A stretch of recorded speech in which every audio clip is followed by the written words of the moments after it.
जय हिंद दोस्तों, स्वागत है आपका अपना चैनल टीचिंग करियर सेंटर में।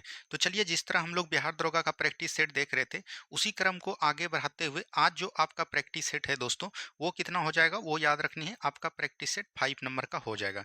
इससे पहले हमने 4 प्रैक्टिस सेट करवा रखे हैं। अगर आपने नहीं देखा है तो एक बार जाके जरूर देखिएगा, आपको बहुत अच्छा लगेगा। ठीक है, तो चलिए बिना देरी का हम लोग शुरुआत करते हैं। और इसमें जिसका भी नंबर दोस्तों आपका 65 प्लस आ रहा है, यानी कि बोल सकते हैं 70 नंबर के करीब बॉयज का, और लड़की का जो है 60 प्लस आ रहा है, उसकी तैयारी अच्छी मानी जाएगी। ठीक है, तो चलिए बिना देरी का हम लोग शुरुआत करते हैं। और आपका जो है 1 जनवरी के बाद जो है दोस्तों सभी विषय का मैराथन हम लेके आएंगे, जिससे एक भी विषय के सवाल आपको नहीं छूटेंगे। ठीक है, तो कोई भी टेंशन नहीं लेना है, बस ईमानदारी पूर्वक आप लोग पढ़ते रहिए। और आपका सोच रहे हैं कि 12 माह का current affair daily month wise हम आपको करवा दें। ठीक है, तो चलिए हम लोग पहले क्वेश्चन की तरफ हम लोग बढ़ेंगे। सिंधु घाटी सभ्यता के लोगों का मुख्य व्यवसाय क्या था? अगर हम लोग यहाँ पर किसकी बात कर रहे हैं, सिंधु घाटी सभ्यता का बात कर रहे हैं। क्या बोलेंगे? सिंधु घाटी सभ्यता। सिंधु घाटी सभ्यता का सबसे बड़ा स्थल की बात करेगा तो वो आपका कौन हो जाएगा दोस्तों? तो याद रखनी है, सिंधु घाटी सभ्यता का सबसे बड़ा स्थल हो जाएगा आपका हड़प्पा। हड़प्पा स्थल का सबसे बड़ा स्थल हो जाएगा सिंधु घाटी सभ्यता। और दूसरा की बात करेंगे, दूसरा आपका क्या हो जाएगा? याद रखनी है, राखी गढ़ी हो जाएंगे। क्या हो जाएगा? राखी गढ़ी हो जाएंगे। अब कितनों के मन में आता होगा कि सिंधु घाटी सभ्यता में मुख्य व्यवसाय जो है आपका व्यापार होगा, लेकिन आपको ध्यान दीजिएगा, सिंधु घाटी सभ्यता का मुख्य व्यवसाय जो था कृषि था दोस्तों। कृषि जैसे कि याद रखनी है, आपके यहाँ के व्यक्ति जो है जौ और गेहूं को उत्पादन करते थे, और कुछ मात्रा में याद रखनी है कपास का भी उत्पादन किया करता था। तो आपको हर कंडीशन में कृषि के साथ जाना है, न कि व्यापार के साथ। एकदम आपका अनरेटेड क्वेश्चन है, और याद रखनी है इसका खोजा हुआ आंसर आपका कृषि ही होगा। वहीं पर अगर हम लोग बात करेंगे, अगर भारत में पूछे कि याद रखनी है भारत में सिंधु घाटी सभ्यता का सबसे बड़ा स्थल कौन हो जाएगा, तो वो आपका हो जाएगा राखी गढ़ी। क्या हो जाएगा दोस्तों? राखी गढ़ी हो जाएगा। और अगर पूरे विश्व में पूछे कि याद रखनी है सबसे बड़ा स्थल कौन हो जाएगा, तो वो आपका हो जाएगा मोहनजोदड़ो। क्या हो जाएगा? मोहनजोदड़ो हो जाएगा। यहीं पर से अगर हम लोग बात करेंगे, राखी गढ़ी कहाँ पर है दोस्तों? तो हरियाणा में पड़ता है। कहाँ पर पड़ता है? हरियाणा में पड़ता है। ठीक है, और अगर मोहनजोदड़ो की बात करेंगे तो ये दोस्तों आपका सिंध क्षेत्र में पड़ता है।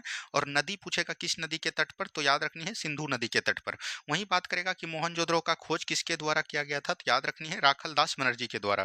क्या बोलेंगे? राखल दास बनर्जी के द्वारा। ये क्वेश्चन आपका बिहार दरोगा पूछ लिया है। वहीं अगर हड़प्पा का खोज पूछेगा किसके द्वारा किया गया था, तो दयाराम साहनी के द्वारा किया गया था। किसके द्वारा? दयाराम साहनी के द्वारा। और हड़प्पा किस नदी के तट पर है? रावी नदी के तट पर है। ठीक है, तो ये सब बात को ध्यान दीजिएगा। बढ़ेंगे हम लोग अगले सवाल की तरफ। नेक्स्ट क्वेश्चन यहाँ पर से दिया गया है, निम्नलिखित में से कौन सा हड़प्पा कालीन स्थल गुजरात में था? देखिए, अभी बोल रहेगा कि ये क्वेश्चन इजी है, लेकिन याद रखनी है अभी जो 33 पोस्ट का एग्जाम हुआ है सितंबर में, उसमें ये क्वेश्चन पूछा गया था। तो याद रखनी है लोथल हो जाएगा। गुजरात में स्थित कौन हो जाएगा? लोथल हो जाएगा। लोथल याद रखनी है किस नदी के तट पर है दोस्तों? भोगवा नदी के तट पर हो जाएगा। और याद रखनी है लोथल जो भोगवा नदी के तट पर है, यहाँ से क्या क्या प्रमाण मिलते हैं दोस्तों? तो याद रखनी है यहाँ से गोदीबारा का साक्ष्य मिलता है। क्या बोलेंगे? गोदीबारा का साक्ष्य मिलता है। और याद रखनी है फारस की खाड़ी। क्या बोलेंगे? फारस की मुहर का प्रमाण कहाँ पर मिलता है? तो यहीं पर मिलता है। कुछ दोस्तों चावल के प्रमाण भी दोस्तों कहाँ से देखने को मिलता है? तो लोथल से मिलता है। ठीक है, और लोथल याद रखनी है दोस्तों भोगवा नदी के तट पर कहाँ पर है? गुजरात में है। और इसका खोज किसके द्वारा किया गया था? तो रंगनाथ राव के द्वारा किया गया था। क्या बोलेंगे? रंगनाथ राव के द्वारा खोजा गया था। तो ये भी चीज को ध्यान दीजिएगा। अगर हम लोग यहाँ पर बनवाली की बात करेंगे तो ये कहाँ पर हो जाएगा? आपका हरियाणा में हो जाएगा। कहाँ पर हो जाएगा दोस्तों? हरियाणा में हो जाएगा। कालीबंगा की बात करेंगे तो ये दोस्तों राजस्थान में हो जाएगा। कहाँ पर हो जाएगा? राजस्थान में हो जाएगा। और याद रखनी है जूते हुए खेत के प्रमाण। क्या बोलेंगे? जूते हुए खेत के प्रमाण कहाँ पर मिले हैं? तो वो दोस्तों आपका राजस्थान कालीबंगा से मिले हैं। और याद रखनी है ये किस नदी के तट पर है? तो घग्घर नदी के तट पर है। क्या बोलेंगे? घग्घर नदी के तट पर हो जाएगा। रोपर की बात करेंगे तो ये दोस्तों पंजाब में है। कहाँ पर है?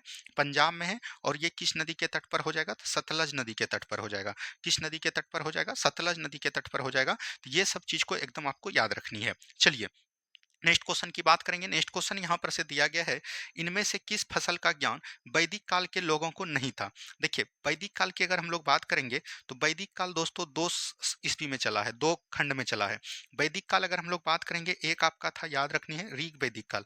क्या बोलेंगे? ऋग वैदिक काल। ठीक है, और एक जो आपका था उत्तर वैदिक काल। क्या बोलेंगे? उत्तर वैदिक काल था। ठीक है, तो ये भी चीज को ध्यान दीजिएगा। और इसका कार्यकाल की अगर हम लोग बात करेंगे तो 1500 बीसी से लेके 600 बीसी तक पूरा इनका कार्यकाल देखने को मिलता है, जिसमें ऋग वैदिक काल याद रखनी है 1500 बीसी से याद रखनी है कब तक 1000 बीसी तक देखने को मिलता है। और वहीं पर अगर उत्तर वैदिक की काल की बात करेंगे तो 1000 बीसी से लेके 600 बीसी तक देखने को मिलता है। ये आपको डेट एकदम आपको याद रखनी है। तो यहीं पर जौ दोस्तों था, चावल था, गेहूं था, लेकिन याद रखनी है तंबाकू आपका नहीं होगा। तंबाकू आपको पता होगा भारत में जो है पुर्तगालियों के द्वारा लाया गया है। क्या बोलेंगे? पुर्तगाल के द्वारा लाया गया है। और पुर्तगाल दोस्तों भारत कब आता है? 1498 ईस्वी में आता है। इसके बाद ही दोस्तों तंबाकू का खेती होना भारत में प्रारंभ हुआ है। ठीक है, अगर हम लोग वर्तमान के परिदृश्य देखेंगे तो तंबाकू दोस्तों कहाँ पर ज्यादा होता है? आंध्र प्रदेश में। और तंबाकू का याद रखनी है, अगर हम लोग बात करेंगे अनुसंधान केंद्र कहाँ पर है? आंध्र प्रदेश के याद रखनी है राजमुंद्री में है। कहाँ पर है? राजमुंद्री में है। और अभी याद रखनी है कर्नाटक सरकार ने, करंट के परिदृश्य से अगर हम लोग देखेंगे, कर्नाटक सरकार ने दोस्तों 16 वर्ष से याद रखनी है, 16 वर्ष से बोल सकते हैं कम बच्चे को दोस्तों, कम उम्र के बच्चे को ये खरीदने के लिए अनुमति नहीं देगा। ठीक है, ये भी चीज को ध्यान दीजिएगा, अभी करंट के परिदृश्य से आपको ये क्वेश्चन देखने को मिल सकता है। चलिए नेक्स्ट क्वेश्चन की बात करेंगे। नेक्स्ट क्वेश्चन यहाँ पर दिया गया है, नेक्स्ट क्वेश्चन को ध्यान से पढ़िए और बनाने का प्रयास कीजिए। भारत के राज्य चिन्ह में प्रयुक्त होने वाली सत्यमेव जयते किस उपनिषद से लिया गया है? देखिए अगर हम लोग यहाँ पर किसकी बात करेंगे? उपनिषद की बात करेंगे। उपनिषद की बात करेंगे तो उपनिषद की संख्या दोस्तों कितना है? 108 है। और उपनिषद का मतलब क्या होता है? याद रखनी है निकट बैठकर ज्ञान प्राप्ति करना। क्या बोलेंगे? निकट बैठकर ज्ञान प्राप्ति करना। ठीक है, निकट बैठकर ज्ञान प्राप्ति करना। और उपनिषद का खोज किसके द्वारा किया गया था? तो याद रखनी है लोमहर्ष। क्या बोलेंगे? लोमहर्ष तथा उसका पुत्र जो था याद रखनी है उग्रसर्वा के द्वारा। ये चीज ध्यान दीजिएगा। और यहीं पर अगर हम लोग बात करेंगे तो 108 उपनिषद में कुछ ऐसे इंपॉर्टेंट हैं, जैसे सत्यमेव जयते को जो लिया गया है ये याद रखनी है मुंडिकोपनिषद से लिया गया है। तो ऑप्शन नंबर ए हो जाएगा। यहाँ पर आपको दिख रहा होगा कुठोपनिषद, कंठ उपनिषद, तो याद रखनी है यहाँ पर यच, यच निकेता का संवाद है। ठीक है, यक निकेता का संवाद कहाँ पर हो जाएगा? तो कंठोपनिषद में। और यहाँ पर से याद रखनी है दोस्तों एक है जवालोपनिषद। क्या बोलेंगे? जपालोपनिषद। ठीक है, और जपालोपनिषद जो है दोस्तों यहाँ पर किसकी जानकारी मिलती है? तो याद रखनी है प्राचीन भारत में जो मानव का जीवन का चक्र था 100 वर्षों का था, तो वही दोस्तों इन्हीं का जानकारी मिलता है जवालोपनिषद में। तो याद रखनी है दोस्तों जवालोपनिषद में जो हम लोग 4 आश्रम का उल्लेख मिलता है। क्या बोलेंगे? 4 आश्रम का उल्लेख मिलता है। ठीक है, 4 आश्रम का उल्लेख कहाँ से देखने को मिलता है? तो जवालोपनिषद में मिलता है। ठीक है, ये सभी चीज को ध्यान दीजिएगा। चलिए नेक्स्ट क्वेश्चन यहाँ पर देखेंगे, बहुत ही अच्छा प्रश्न है। 16 महाजनपद की सूची उपलब्ध है। देखिए जिस तरह अभी भारत में अगर हम लोग बात करेंगे कितने राज्य हैं दोस्तों? 28 राज्य हैं। उसी तरह अगर हम लोग 6ठी शताब्दी ईसा पूर्व में चलेंगे यानी प्राचीन भारत में चलेंगे, उस समय महाजनपद हुआ करता था। और महाजनपद की संख्या कितना हुआ करता था? तो महाजनपद की संख्या हुआ करता था 16। और इसकी जानकारी हमें कहाँ से मिलती है? तो इसकी जानकारी हमको बौद्ध धर्म से मिलता है, और याद रखनी है आपको जैन धर्म से भी देखने को मिलता है। ठीक है, तो यहाँ पर आपके मन में सवाल आता होगा कि बौद्ध धर्म से कहाँ से मिलता है? तो अंगुतर निकाय। क्या बोलेंगे? अंगुतर निकाय से देखने को मिलता है। ठीक है, और जैन धर्म की बात करेंगे तो ये भगवती सूत्र से देखने को मिलता है। कहाँ से मिलता है? भगवती सूत्र से देखने को मिलता है। यहाँ पर पूछ रहा है 16 महाजनपद, तो अंगुतर निकाय बिल्कुल राइट आंसर हो जाएंगे। अब यहाँ से अगर हम लोग बोलेंगे 16 महाजनपद में दोस्तों अभी भारत से बाहर कौन है? तो भारत से दोस्तों याद रखनी है एक आपका हो जाएगा गंधार। गंधार की राजधानी कहाँ पर हो जाएगा दोस्तों? तक्षशिला हो जाएगा। क्या हो जाएगा? तक्षशिला हो जाएगा। ठीक है, ये चीज ध्यान दीजिएगा। अगर हम लोग बात करेंगे बिहार में दोस्तों कुल कितने महाजनपद थे? तो बिहार में 3 महाजनपद थे। और इसका कभी कभी राजधानी आपको हर बार बिहार दरोगा में एक पूछा है, तो याद रखनी है एक आपका है अंग, उसके बाद आपका हो जाता है एक दोस्तों बज्जी, और एक आपका हो जाता है मगध। अगर पूछेगा कि इन सभी में सबसे बड़ा महाजनपद कौन हो जाएगा? मगध महाजनपद। और बिहार दरोगा का ऐसा एक भी बार एग्जाम नहीं हुआ जो कि यहाँ से प्रश्न नहीं पूछेगा। और मगध की राजधानी की बात करेगा तो ये राजगिरी हो जाएगा, या इसी को राजगीर भी बोला जाता है। क्या बोलेंगे? राजगीर भी बोला जाता है, और या याद रखनी है गृहब्रज भी बोला जाता है। तो ये तीनों को एकदम याद रखनी है, तीनों क्वेश्चन बिहार दरोगा में पूछ लिया है। और बज्जी की राजधानी की बात करेंगे तो ये आपका वैशाली हो जाएगा। और अंग की राजधानी कहाँ पर हो जाएगा दोस्तों? चंपा हो जाएगा। क्या हो जाएगा? चंपा हो जाएगा। ठीक है, चलिए नेक्स्ट क्वेश्चन की बात करेंगे। नेक्स्ट क्वेश्चन यहाँ पर दिया गया है। नेक्स्ट क्वेश्चन है निम्नलिखित में से किसे उग्रसेन भयानक सेना का स्वामी कहा जाता है? तो ये दोस्तों महापदम नंद को कहा जाता है। महापदम नंद को और किस नाम से जानते हैं? तो याद रखनी है एकराट के नाम से जाना जाता है। क्या बोलेंगे? एकराट। महापदम नंद दोस्तों किस वंश के संस्थापक थे? नंद वंश के संस्थापक थे। और नंद वंश का जो दोस्तों दूसरा राजा बना वो कौन बना? धनानंद बना। क्या बनेंगे? धनानंद बना। और धनानंद के समय भारत पर कौन करते हैं आक्रमण? तो याद रखनी है सिकंदर करते हैं, लेकिन धनानंद के दोस्तों प्रवेश नहीं कर पाते हैं। और धनानंद को दोस्तों पराजय कौन करता है? तो याद रखनी है चंद्रगुप्त मौर्य करते हैं। कौन करते हैं? चंद्रगुप्त मौर्य करते हैं। और चंद्रगुप्त मौर्य किसके मदद से करते हैं? तो चाणक्य के मदद से करते हैं। क्या बोलेंगे? चाणक्य के मदद से करते हैं। और चंद्रगुप्त मौर्य ने, याद रखनी है, धनानंद के नंद वंश के स्थान पर दोस्तों किस वंश की स्थापना करती है? मौर्य वंश की स्थापना करती है। किसकी स्थापना करती है? मौर्य वंश की स्थापना करती है। और मौर्य वंश का कार्यकाल जो होता है दोस्तों 322 ईसा पूर्व से, याद रखनी है, 185 बीसी तक रहता है। लगभग बोल सकते हैं मौर्यों का शासन जो रहा 137 वर्षों का रहा। कितना रहा दोस्तों? 137 वर्षों का रहा। तो ये सभी चीज को एकदम ध्यान दीजिएगा। यहाँ पर बिंबिसार है दोस्तों, इन्होंने, याद रखनी है, हर्यक वंश की स्थापना किया। किसकी स्थापना किया? हर्यक वंश की स्थापना किया। और शिशुनाग ने दोस्तों, याद रखनी है, इन्होंने जो है बोल सकते हैं शिशुनाग वंश की स्थापना किया। ठीक है, तो ये भी चीज को ध्यान दीजिएगा। चलिए बढ़ेंगे हम लोग अगले सवाल की तरफ। नेक्स्ट क्वेश्चन को ध्यान से देखिए क्या बोला जा रहा है। नेक्स्ट क्वेश्चन है, बौद्ध ग्रंथ पिटकों की रचना निम्नलिखित में से किस भाषा में की गई थी? पाली भाषा में। देखिए, अगर बौद्ध धर्म का आपको भाषा पूछेगा, बौद्ध धर्म का दोस्तों भाषा जो हो जाएगा पाली हो जाएगा। वहीं अगर हम लोग बात करेंगे जैन धर्म, जैन धर्म का भाषा क्या हो जाएगा दोस्तों? तो याद रखनी है, प्रकृत हो जाएगा। क्या हो जाएगा? प्रकृत हो जाएगा। अगर हम लोग यहाँ पर बौद्ध धर्म की बात करेंगे, बौद्ध धर्म में दोस्तों याद रखनी है, इसके संस्थापक कौन हो जाएंगे? तो गौतम बुद्ध हो जाएंगे। कौन हो जाएंगे? गौतम बुद्ध हो जाएंगे। गौतम बुद्ध की अगर हम लोग जन्म की बात करेंगे तो 563 बीसी में हुआ है। और ये कहाँ पर हुआ है? लुम्बिनी में हुआ है।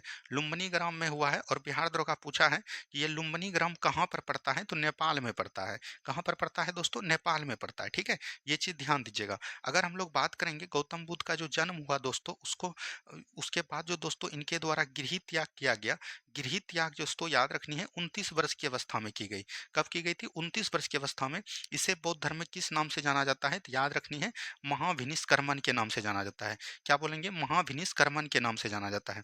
उसके बाद एक चीज और ध्यान दीजिएगा, गौतम बुद्ध ने जो सबसे पहला अपना उपदेश दिया दोस्तों, उपदेश कहाँ पर दिया? तो याद रखनी है, सारनाथ में दिया। कहाँ पर दिया? सारनाथ में दिया। और इसको किस नाम से जाना जाता है? तो याद रखनी है, धर्मचक्र प्रवर्तन। क्या बोलेंगे? धर्मचक्र प्रवर्तन के नाम से जाना जाता है। तो ये सभी चीज को ध्यान दीजिएगा। और गौतम बुद्ध ने का जो दोस्तों याद रखनी है मृत्यु होता है। क्या होता है? मृत्यु होता है। इनका मृत्यु कब होता है? 483 बीसी में होता है। और कहाँ पर होता है? कुशीनगर में होता है। मल महाजनपद की राजधानी कुशीनगर में होता है। और इनको दोस्तों बौद्ध धर्म में किस नाम से जाना गया? महापरिनिर्वाण के नाम से जाना गया। क्या बोलेंगे? महापरिनिर्वाण के नाम से जाना गया। तो ये सभी चीज एकदम आपको एग्जाम के अकॉर्डिंग से याद रखनी है। ठीक है, चलिए नेक्स्ट क्वेश्चन की बात करेंगे। नेक्स्ट क्वेश्चन को ध्यान से देखिए और बनाने का प्रयास। युद्ध की विजय तथा क्षत्रियों का वर्णन अशोक के किस शिलालेख में है? अगर हम लोग बात करेंगे दोस्तों अशोक, किसकी बात करेंगे? अशोक। तो अशोक याद रखनी है किस वंश के शासक थे? सबसे पहले ये ध्यान देना है, मौर्य वंश के शासक थे। और मौर्य वंश की गद्दी पर कब बैठा दोस्तों? 269 बीसी में बैठा। कब बैठा? 269 बीसी में। और 269 बीसी में बैठा तो इनका जो है याद रखनी है 8 वर्ष बाद दोस्तों इन्होंने क्या किया? कलिंग पर आक्रमण किया। क्या बोलेंगे? कलिंग पर दोस्तों इन्होंने आक्रमण किया। और कलिंग पर आक्रमण इन्होंने कब किया? 261 बीसी में किया। कब किया? 261 बीसी में किया। तो ये चीज यहाँ पर पूछा जा रहा है कि इसका जो है किस शिलालेख में अध्ययन किया गया है? तो याद रखनी है 13वां शिलालेख में। किसमें किया गया है अध्ययन दोस्तों? 13वां शिलालेख में दोस्तों इसका अध्ययन किया गया है। तो यहाँ पर से राइट आंसर क्या हो जाएगा? 13वां हो जाएगा। ऑप्शन नंबर डी हो जाएगा। अगर हम लोग यहाँ पर अशोक के बारे में बात करेंगे तो अशोक दोस्तों एक ऐसा शासक हुआ जिन्होंने, याद रखनी है, ये जो जाना जाता है सबसे ज्यादा ये जो प्रभावित हुए अभिलेख को लेकर। और इन्होंने याद रखनी है कई छोटे अभिलेख और तथा 14 बड़े अभिलेख की बात किया गया है। 14 बड़े अभिलेख की दोस्तों इन्होंने गठन किया, जिसमें सबसे लंबा बोल सकते हैं या सबसे बड़ा जो अभिलेख हो जाएगा वो 7वां अभिलेख हो जाएगा। और सबसे छोटा की बात करेगा तो वो दोस्तों रुम्मन दई अभिलेख हो जाएंगे। क्या बोलेंगे? रुम्मी दई अभिलेख हो जाएंगे। ठीक है, यहाँ तक में किसी को कोई दिक्कत नहीं। लेकिन यहाँ से याद रखनी है अशोक का दोस्तों एक अभिलेख है भाबरू अभिलेख। क्या बोलेंगे? भाबरू अभिलेख है। और भाबरू अभिलेख जो है ये कहाँ पर पड़ता है? तो राजस्थान में पड़ता है। और याद रखनी है इसमें अशोक ने अपने आप को क्या बताया? सम्राट बताया। क्या बताया? सम्राट बताया। वहीं पर से याद रखनी है कुछ अभिलेख हैं, जैसे बोल सकते हैं नेट्टूर है, उसके बाद याद रखनी है मास्की है, और याद रखनी है गुर्जरा है। ये सभी ऐसे अभिलेख हैं जिसमें अशोक ने अपने आप को दोस्तों, इसमें अशोक का नाम अशोक देखने को मिलता है। क्या बोलेंगे? अशोक का नाम अशोक देखने को मिलता है। और बोल सकते हैं अशोक के अभिलेख को सबसे पहले जो दोस्तों पढ़ा गया, याद रखनी है अशोक के अभिलेख को जो सबसे पहले दोस्तों पढ़ा गया वो किसके द्वारा? तो याद रखनी है जेम्स प्रिंसेप के द्वारा। क्या बोलेंगे? जेम्स प्रिंसेप के द्वारा पढ़ा गया। और याद रखनी है ये 1837 ईस्वी में पढ़े। और अशोक का अभिलेख बोल सकते हैं ब्राह्मी लिपि को सबसे पढ़े पढ़ा तो बोल सकते सकते हैं भारत में ब्राह्मी लिपि के जनक कौन हो जाएंगे, तो वो आपका जेम्स प्रिंसेप हो जाएगा। तो इतना चीज को ध्यान दीजिएगा अशोक के बारे में, ठीक है। चलिए नेक्स्ट क्वेश्चन की बात करेंगे। सूची एक को सूची दो के साथ मिलान करना है। उत्तरापद की राजधानी कहां पर हो जाएगा, तक्षशिला हो जाएगा। दक्षिणापद का हो जाएगा सुवर्णगिरी। और अवंती की राजधानी उज्जैन हो जाएगा। और प्राची की राजधानी याद रखनी है पाटलिपुत्र। तो एक दो तीन चार यहाँ पर से बिल्कुल राइट आंसर हो जाएगा। मिलान करना है तो इसको आप लोग बना लिए होंगे, ठीक है। चलिए नेक्स्ट क्वेश्चन की बात करेंगे। सातवाहन आंध्र सातवाहन वंश का संस्थापक कौन था। अगर हम लोग यहाँ पर किसकी बात करेंगे, सातवाहन वंश की बात करेंगे, तो सातवाहन वंश का संस्थापक कौन हो जाएगा, सिमुक हो जाएगा। क्या हो जाएगा दोस्तों, सिमुक हो जाएगा। और इसका अगर राजधानी की बात करेंगे दोस्तों, इसका राजधानी की बात करेंगे तो ये राजधानी कहाँ पर हो जाएगा, तो याद रखनी है प्रतिष्ठान हो जाएंगे। क्या हो जाएंगे, प्रतिष्ठान हो जाएंगे। या इसी को दोस्तों पैठन के नाम से भी जाना जाता है, ठीक है। और अगर हम लोग बात करेंगे दोस्तों इसका लिपि क्या था, यानी यहाँ पर कौन सी भाषा का प्रयोग किया जाता था, तो प्राकृत भाषा का प्रयोग किया जाता है। या तो बोल सकते हैं अर्धमगही, क्या बोलेंगे, अर्धमगही भाषा का प्रयोग किया जाता था। इसी का दोस्तों याद रखनी है एक था जिसको हम लोग बोलते हैं, मतलब कि इस सभी में व्यक्ति के नाम में दोस्तों याद रखनी है सतकर्णी नाम लिखा था, जैसे गौतमीपुत्र सतकर्णी, बाल सतकर्णी, ये सब चीज ध्यान दीजिएगा। तो राइट आंसर क्या हो जाएंगे, ऑप्शन नंबर ए सिमुक आपका राइट आंसर हो जाएंगे। आगे की बात करेंगे हम लोग। नेक्स्ट क्वेश्चन, चड़क तथा नागा अर्जुन किसके दरबार की शोभा थे, तो ये कनिष्क का दरबार हो जाएगा। किसका दरबार हो जाएगा दोस्तों, कनिष्क के दरबार में चड़क और नागा अर्जुन रहते थे। अगर हम लोग कनिष्क की बात करेंगे तो इसका संबंध किससे देखने को मिलता है, तो बौद्ध धर्म से देखने को मिलता है। क्यों बौद्ध धर्म से देखने को मिलता है, तो आपको पता होगा बौद्ध धर्म में टोटल 4 बौद्ध संगति हुआ, जिसमें चौथा बौद्ध संगति जो है याद रखनी है कुंडलवन में हुआ। कहां पर हुआ दोस्तों, कुंडलवन में हुआ। कुंडलवन कहां पर पड़ता है, तो कश्मीर में पड़ता है। कहां पर पड़ता है, कश्मीर में पड़ता है। और इसकी अध्यक्षता की बात करेंगे तो ये किसके द्वारा किया गया था, तो वसुमित्र के द्वारा किया गया था। और इसमें एक उपाध्यक्ष भी हुए जिसका नाम क्या हो जाएगा, अश्वघोष हो जाएगा। और ये किसके शासनकाल में देखने को मिलता है, तो कनिष्क के शासनकाल में। इसीलिए हम लोग बोल सकते हैं कनिष्क का संबंध जो है बौद्ध धर्म से हो जाएगा। और याद रखनी है ये जो अश्वघोष है दोस्तों, इनकी एक रचना पर चर्चित है जिसको हम लोग बोलते हैं बुद्ध चरितम। क्या बोलेंगे, बुद्ध चरितम। और बुद्ध चरितम जो है दोस्तों याद रखनी है, इसको हम लोग बोला जाता है बुद्धों का रामायण। क्या बोलेंगे, बुद्धों का रामायण किसको बोला जाता है, तो बुद्ध चरितम। बीपीएससी भी ये क्वेश्चन पूछ चुका है, तो इसको एकदम ध्यान दीजिएगा, ठीक है। चलिए नेक्स्ट क्वेश्चन, शुंग वंश के बाद किस वंश के भारत पर राज हुआ, कन वंश। कल भी हमने आपको बताया था। इसका ट्रिक याद रखनी है हसीन मसूक शाह। क्या बोलेंगे, हसीन मसूक याद रखनी है शाह। हसीन मसूक शाह से आपका एक भी क्वेश्चन गलत नहीं होगा। अगर हम लोग बात करेंगे ह से आपका क्या हो जाएगा, हड़यक वंश हो जाएगा, ठीक है। सी से आपका क्या हो जाएगा दोस्तों, याद रखनी है सीसु नाग वंश हो जाएंगे, ठीक है। और नौ से आपका हो जाएगा नंद वंश। और मौ से आपका हो जाएगा याद रखनी है मौर्य वंश। सु से हो जाएगा याद रखनी है शुंग वंश। और क से हो जाएगा आपका कन वंश। और सौ से आपका हो जाएगा सा से सातवाहन वंश। क्या बोलेंगे, सातवाहन वंश हो जाएंगे। और इसका अगर संस्थापक की बात करेगा, हर्यक वंश का संस्थापक कौन हो जाएंगे, बिंबिसार हो जाएंगे। शिशुनाग का तो शिशुनाग ही हो जाएगा। नंद वंश का संस्थापक कौन हो जाएगा, महापद्म नंद हो जाएंगे, ठीक है। और अगर हम लोग बात करेंगे मौर्य वंश का संस्थापक कौन हो जाएगा, चंद्रगुप्त मौर्य हो जाएंगे, ठीक है। शुंग वंश का संस्थापक कौन हो जाएगा, तो याद रखनी है पुष्यमित्र शुंग हो जाएंगे। कन वंश का संस्थापक कौन हो जाएगा, वासुदेव हो जाएंगे। और सातवाहन वंश का भी तुरंत हमने बताया क्या हो जाएगा, सिमुख हो जाएगा। तो यहाँ से क्वेश्चन एक भी गलत नहीं होगा। बीपीएससी भी यहाँ से क्वेश्चन पूछा है, बिहार दरोगा भी पूछा है। इसीलिए इस ट्रिक को याद रखनी है ताकि आपका प्रश्न एग्जाम में गलती ना हो। हल्के प्रश्न आपको गलत नहीं करना है एग्जाम में, इसकी आपको हमेशा ध्यान रखनी है। सूची एक को सूची दो के साथ सुमेलित कीजिए। देखिए शुंग वंश का राजधानी कहाँ पर था दोस्तों, तो याद रखनी है शुंग राजधानी जो हो जाएगा वो याद रखनी है क्या हो जाएंगे, शुंग वंश का राजधानी जो हो जाएगा ये बोल सकते हैं शुंग वंश का राजधानी विदिशा हो जाएगा। और अगर हम लोग बात करेंगे चेदी का राजधानी कहाँ पर हो जाएगा, तो चेदी का राजधानी आपका कलिंग हो जाएगा। सातवाहन का प्रतिष्ठान या पैठन हो जाएगा। कुशौन का पुष्पपुर। यानी एक दो तीन चार ही है इसका बिल्कुल right answer, option number A ही हो जाएंगे। आगे की बात करेंगे, शेरशाह ने असरफी रुपया दाम नामक सिक्के चलवाए, ये जिन धातुओं से बने थे वो क्या थे। देखिए इन्होंने जो है क्या चलाया दोस्तों, असरफी चलाया। क्या बोलेंगे, असरफी चलाया। और बोल सकते हैं इन्होंने चलाया रुपया। क्या चलाया, रुपया। और बोल सकते हैं दाम चलाया। तो यहाँ पर से हम लोग बोल सकते हैं शेरशाह सूरी ने जो असरफी का ये सोना का सिक्का को क्या बोलते थे, असरफी बोलते थे। रुपया दोस्तों हम लोग चांदी के सिक्का को बोल सकते थे क्या बोलते थे, रुपया बोला जाता था। और तांबा के सिक्के को याद रखनी है शेरशाह सूरी के शासनकाल में दाम बोला जाता था। तो यहाँ से हो जाएगा सोना चांदी तांबा। अगर हम लोग बात करेंगे शेरशाह सूरी, किसकी बात करेंगे, शेरशाह सूरी की बात करेंगे, तो सूरी वंश की स्थापना किसने किया, तो याद रखनी है शेरशाह सूरी ने किया। और याद रखनी है मुगल वंश के स्थान पर दोस्तों शेरशाह सूरी ने सूरी वंश की स्थापना किया। शेरशाह सूरी से याद रखनी है, इसका जो किला है दोस्तों कहाँ पर है, रोहतास में है। सॉरी, कहाँ पर हो जाएगा दोस्तों, सासाराम में हो जाएगा। कहाँ पर हो जाएगा, सासाराम में हो जाएगा, ठीक है। तो ये चीज ध्यान दीजिएगा। और अगर हम लोग बात करेंगे शेरशाह सूरी जो दोस्तों युद्ध लड़े थे, वो एक युद्ध याद रखनी है, चौसा का युद्ध। क्या बोलेंगे, चौसा का युद्ध। चौसा का युद्ध 1539 ईस्वी में शेरशाह सूरी और हुमायूं के बीच हुआ था। और याद रखनी है एक बिलग्राम का युद्ध। बिलग्राम या बोल सकते हैं इसी को कन्नौज का युद्ध बोला जाता है। ये चीज ध्यान दीजिएगा, ये 1540 ईस्वी में लड़ा गया था। कब लड़ा गया था दोस्तों, 1540 ईस्वी में। और बोल सकते हैं इसी युद्ध से शेरशाह सूरी ने मुगल वंश के स्थापना की जगह पर सूरी वंश की नींव डाली, ठीक है। तो ये सभी चीज को ध्यान दीजिएगा। चलिए नेक्स्ट क्वेश्चन की बात करेंगे, वह पुर्तगाली कौन था जिसने गोवा पर अधिकार कर लिया था। अगर हम लोग बात करेंगे पुर्तगाली, किसकी बात करेंगे यहाँ पर, पुर्तगाली का सुफरा साफ करेंगे। पुर्तगाली दोस्तों भारत कब आते हैं, 1498 ईस्वी में आते हैं। और सबसे पहले पुर्तगाली कौन आते हैं, तो बास्को डी गामा आते हैं। कौन आते हैं दोस्तों, बास्को डी गामा आते हैं। और बास्को डी गामा कहाँ पर आते हैं दोस्तों, तो याद रखनी है केरल के कालीकट बंदरगाह पर आते हैं। तो ये भी चीज को ध्यान दीजिएगा। वहां पर इसका स्वागत किसके द्वारा किया जाता है, तो याद रखनी है वहां का शासक जमोरिन के द्वारा। किसके द्वारा, जमोरिन के द्वारा। उसके बाद याद रखनी है दोस्तों, जिस तरह दोस्तों इन्होंने जो है यहाँ पर मसाला खरीदा और मसाला को पुर्तगाल के बाजार में बेचा, तो इनको जो है 60 गुना प्रॉफिट हुआ। क्या बोलेंगे, 60 गुना प्रॉफिट हुआ। उसके बाद दोस्तों ये फिर से भारत मतलब पुर्तगाली यात्री मतलब बास्को डी गामा भारत आए। और ये दोबारा 1502 ईस्वी में आए। कब आए, 1502 ईस्वी में। और इन्होंने यहाँ पर कंपनी खोलने का निर्णय लिया, ठीक है।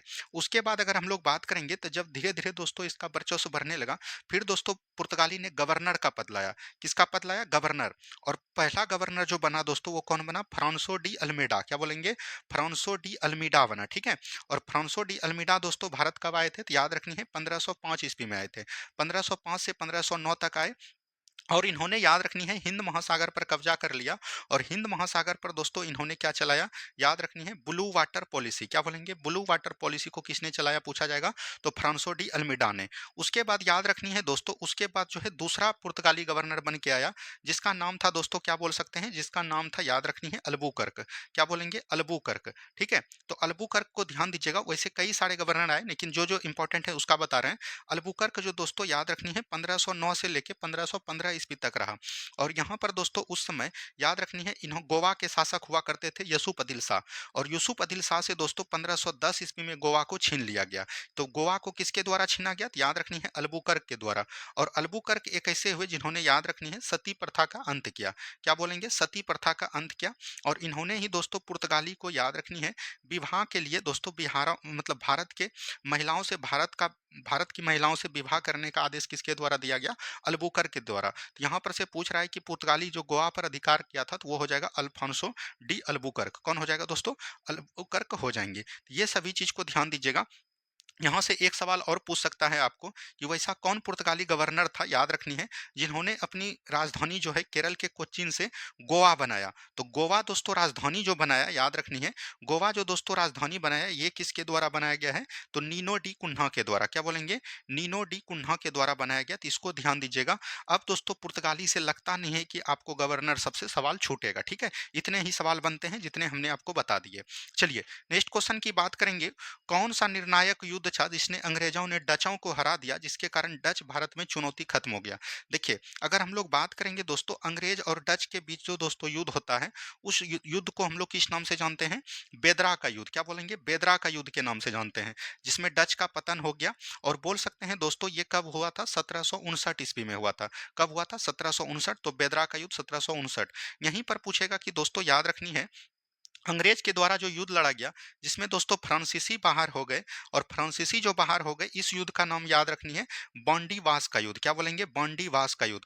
और बॉन्डीवास का युद्ध कब होता है, याद रखनी है 1760 में होता है। कब होता है, 1760 में। तो ये दोनों चीज को ध्यान दीजिएगा। डच पूछेगा तो 1559 बेदरा का युद्ध, और फ्रांसीसी पूछेगा तो याद रखनी है बॉन्डीवास का युद्ध 1760 हो जाएंगे, ठीक है। चलिए नेक्स्ट क्वेश्चन यहाँ पर दिया गया है, सत्याग्रह प्रकाश पुस्तक के लेखक कौन है, तो दयानंद सरस्वती हो जाएंगे। कौन हो जाएंगे, दयानंद सरस्वती। अगर हम लोग बात करेंगे दयानंद सरस्वती, क्या बोलेंगे, दयानंद सरस्वती। दयानंद सरस्वती का मूल नाम क्या था, तो याद रखनी है मूल शंकर। क्या बोलेंगे, मूल शंकर नाम था। और याद रखनी है इन्होंने 1875 ईस्वी में किसकी स्थापना किया था, तो याद रखनी है आर्य समाज की स्थापना किया था। क्या बोलेंगे, आर्य समाज की स्थापना किया था और कहाँ पर किया था दोस्तों, बंबई में किया था। कहाँ पर किया था, बंबई में किया था। और इनके द्वारा एक नारा भी दिया गया था, उन नारा को एकदम याद रखनी है, वेदों की ओर लौटो। क्या बोलेंगे, वेदों की ओर लौटो। कई बार पूछ लिया है, वेदों की ओर लौटो किसकी नारा है, तो याद रखनी है, ये आपका हो जाएगा दयानंद सरस्वती का। ठीक है, चलिए नेक्स्ट क्वेश्चन की बात करेंगे। नेक्स्ट क्वेश्चन है 1857 की क्रांति के समय ब्रिटेन का प्रधानमंत्री कौन था, तो लॉर्ड पमस्टन था। अगर हम लोग पूछेंगे 1857 का विद्रोह दोस्तों कहाँ से स्टार्ट हुआ है, तो याद रखनी है मेरठ से स्टार्ट हुआ है। कहाँ से स्टार्ट किया है, मेरठ से स्टार्ट किया है। और अगर हम लोग बात करेंगे 1857 के समय भारत का वायसराय कौन था, क्या बोलेंगे, भारत का वायसराय कौन था, तो भारत की वायसराय की बात करेंगे तो ये आपका हो जाएगा कैनिंग। कौन हो जाएगा दोस्तों, लॉर्ड कैनिंग हो जाएंगे। 1857 के बाद याद रखनी है, कई जगह से दोस्तों कई लोगों ने पार्टिसिपेट किया, तो अमूमन तौर पर यहीं से प्रश्न आपका पूछता है। यहीं पर से अगर पूछ दिया कि मेरठ से किसने लिया, यहीं पर से आपको पूछ दिया दिल्ली से किसने लिया, यहीं पर से आपको अवध से सैन्य नेतृत्व किसने किया था, आपको पूछ देगा कि झांसी से सैन्य नेतृत्व किसने किया था, आपको यहीं पर से लखनऊ के बारे में पूछ सकता है। ठीक है, तो ये सब चीज को ध्यान दीजिएगा। उसके बाद पूछ सकता है बिहार से सैन्य नेतृत्व किसने किया। उसके बाद बोल सकते हैं दोस्तों आपका कानपुर से सैन्य नेतृत्व किसने किया।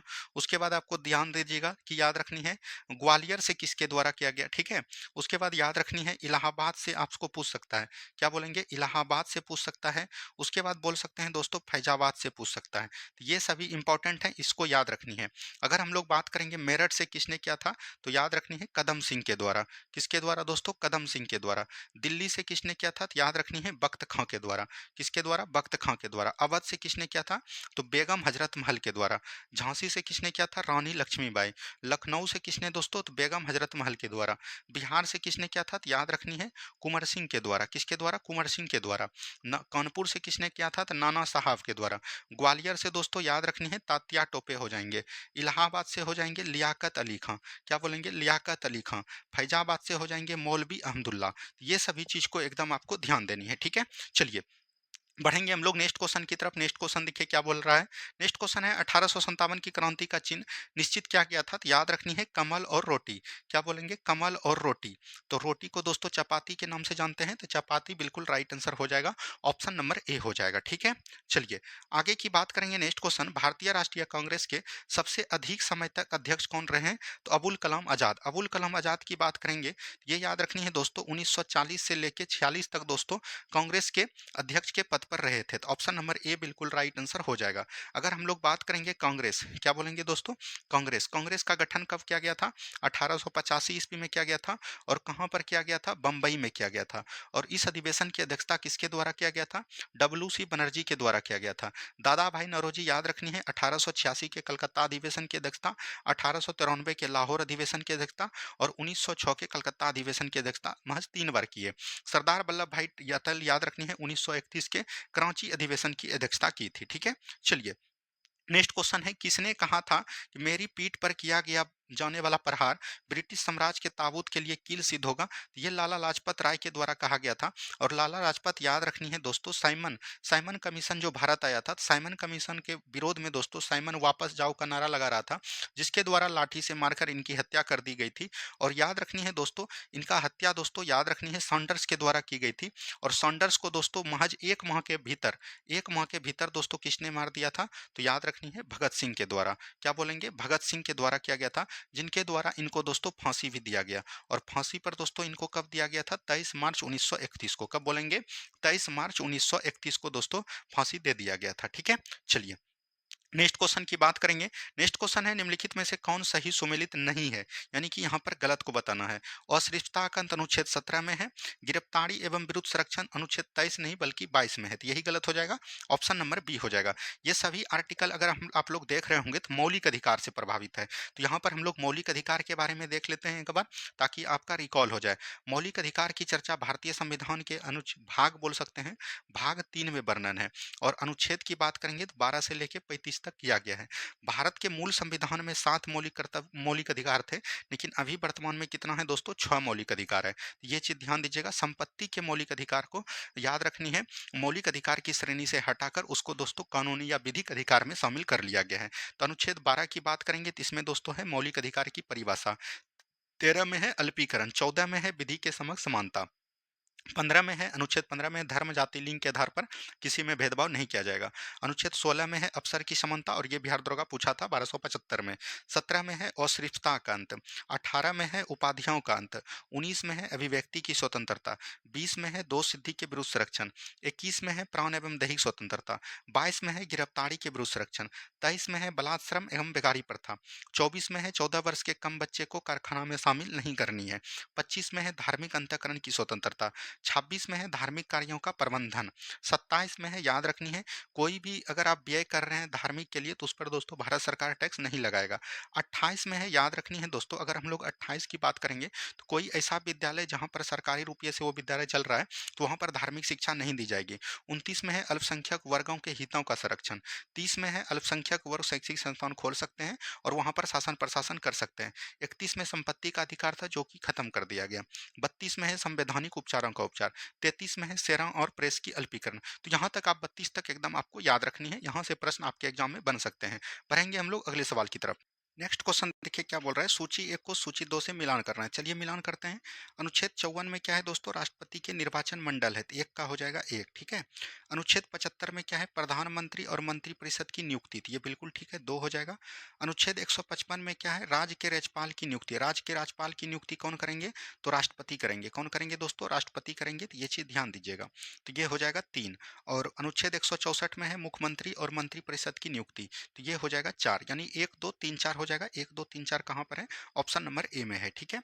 चलिए नेक्स्ट क्वेश्चन है, भारत के संविधान की अनुसूची तथा उसके विषय के निम्नलिखित युग्मों में कौन सा एक सुमेलित नहीं है, यानी कि एक गलत है और गलत को ही चुनना है, और ये अनुसूची है। 8वीं अनुसूची में भाषा है, बिल्कुल ठीक है। दूसरी अनुसूची में शपथ नहीं दोस्तों, दूसरी अनुसूची में नहीं शपथ है, बल्कि तीसरी अनुसूची में है। दूसरी अनुसूची में क्या है, वेतन है, तो यही आपका गलत हो जाएगा, ऑप्शन नंबर बी हो जाएगा। अगर हम लोग यहाँ पर बात देखेंगे, सभी अनुसूची की बात करेंगे, तो मूल संविधान में दोस्तों कितने अनुसूची हुआ करते थे, तो याद रखनी है 8 अनुसूची हुआ करते थे।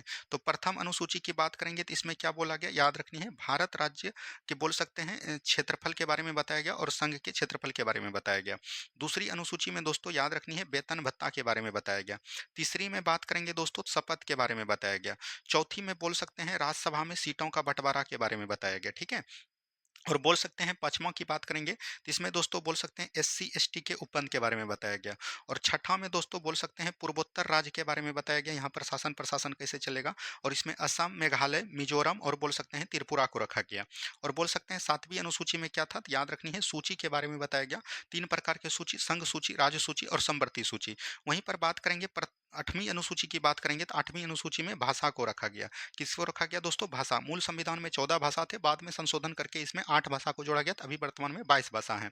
9वीं अनुसूची को याद रखनी है, प्रथम संविधान संशोधन द्वारा 1951 में जोड़ा गया, जिसमें भूमि सुधार। 10वीं अनुसूची की बात करेंगे तो इसमें 52वां संविधान संशोधन 1985 के द्वारा जोड़ा गया और इसमें दल बदल कानून को शामिल किया गया। 11वीं अनुसूची में दोस्तों नगर मतलब बोल सकते हैं पंचायती राज को जोड़ा गया और 73वां संविधान संशोधन 1992 के द्वारा जोड़ा गया। और 12वीं अनुसूची में नगर निगम को जोड़ा गया दोस्तों, और इसमें बोल सकते हैं 74वां संविधान संशोधन 1992 के द्वारा जोड़ा गया था। ये सभी अनुसूची था, हमने सारे अनुसूची के बारे में यहाँ पर जिक्र कर दिया है। नेक्स्ट क्वेश्चन की बात करेंगे, सूची 1 को सूची 2 के साथ मेल कीजिए और दिए गए कूट का सही उत्तर का चयन करिए। संवैधानिक प्रावधान और स्रोत, मतलब कि कौन ऐसा देश से कौन सा संविधान हमारे भारत के मौलिक संविधान मूल संविधान में लिया गया है। मौलिक अधिकार की बात करेंगे तो ये दोस्तों अमेरिका के संविधान से लिया गया है, तो 1 का 4 हो जाएगा। राज्य के नीति निर्देशक सिद्धांत की बात करेंगे तो ये आयरिश के संविधान से लिया गया है। और मंत्रिमंडल सरकार की बात करेंगे तो ये ब्रिटिश संविधान से लिया गया है। और केंद्र राज्य संबंध की बात करेंगे तो कनाडा संविधान से, यानी 4-3-1-2 4-3-1-2 देखिए कहाँ पर है, 4-3-1-2 ऑप्शन नंबर बी में है। तो यहाँ पर से याद रखनी है, हमारे भारतीय संविधान में दोस्तों भारत का जब संविधान पढ़ रहा था सभी देश के संविधान को पढ़ा गया था, जिसमें याद रखनी है 60 देश के संविधान से कुछ न कुछ प्रावधान भारत के संविधान में लिए गए हैं। चलिए नेक्स्ट क्वेश्चन है, भारत एक धर्मनिरपेक्ष राज्य है, इसका मतलब है कि भारत में दोस्तों धर्मनिरपेक्ष राज्य है, मतलब कि सभी धर्म दोस्तों समान है। क्या बोलेंगे, सभी धर्म समान है, तो ये चीज ध्यान दीजिएगा। सरकार, केंद्र सरकार कोई भी एक राज्य के लिए, कोई भी एक धर्म के लिए दोस्तों समर्थन नहीं कर सकता है, ये चाहना है। तो ऑप्शन नंबर डी देखिए, किसी निश्चित धर्म का समर्थन नहीं करता हो, तो राइट आंसर क्या हो जाएगा, ऑप्शन नंबर डी हो जाएगा।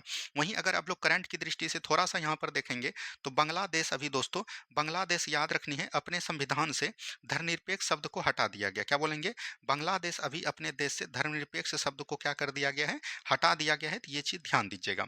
चलिए नेक्स्ट क्वेश्चन की बात करेंगे। नेक्स्ट क्वेश्चन यहाँ पर है, भारतीय संविधान के किस अनुच्छेद में कहा गया कि संघ के लिए एक संसद होगी जो राष्ट्रपति और दो सदनों से मिलकर बनेगी। तो यानी कि यहाँ पर पूछा जा रहा है कि संसद की चर्चा भारतीय संविधान में किस अनुच्छेद में है, तो वो आपका हो जाएगा 79 में। कहाँ पर हो जाएगा दोस्तों? 79 में। संसद की चर्चा संविधान के 79 में है और इसमें 3 अंग होते हैं। एक आपको पता होगा राष्ट्रपति होता है। क्या होता है दोस्तों? राष्ट्रपति होता है। और एक आपका होता है राज्यसभा। क्या बोलेंगे? राज्यसभा कहलाता है।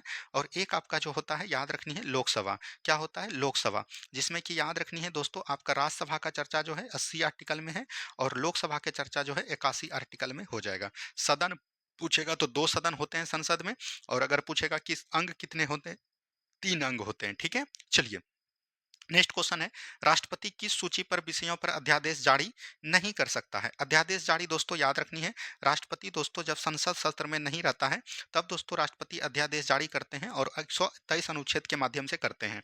तो संघ सूची पर दोस्तों कानून बोल सकते हैं कौन बनाएगा? संसद बनाएगा। तो इस पे कर सकते हैं संवर्ती सूची पर।